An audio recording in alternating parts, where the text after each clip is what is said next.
currently outside of Bronco Lake where it is 60 degrees and we're having a cold front that's sweeping across the state.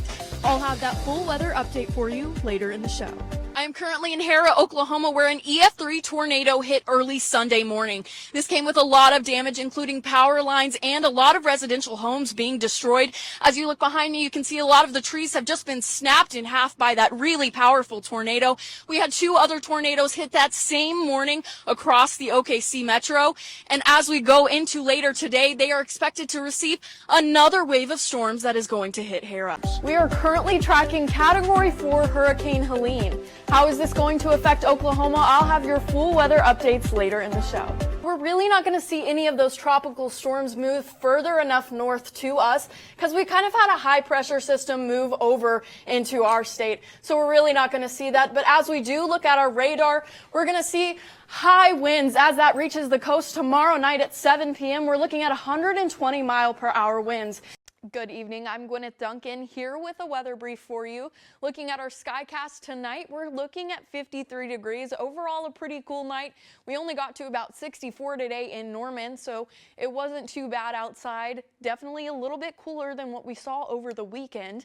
As we do go ahead, though, we are going to see those highs Tuesday rise a little bit more significantly. We're looking at 81 degrees in Norman with a light south, it's not light. It's a south wind coming in at 15 to 25 miles per hour, so scratch that.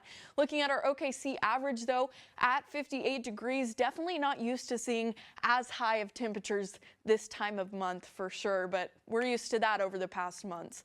Looking at our national forecast, we're having this low pressure system slowly move into OKC.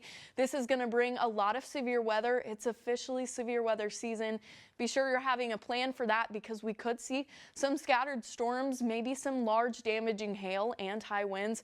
Just look at that band of storms right there from that lower pressure system. Overall, something to keep an eye on these next couple of days. Same as Friday, we're looking at a slight risk for the state. This may be slight, but something to keep an eye on.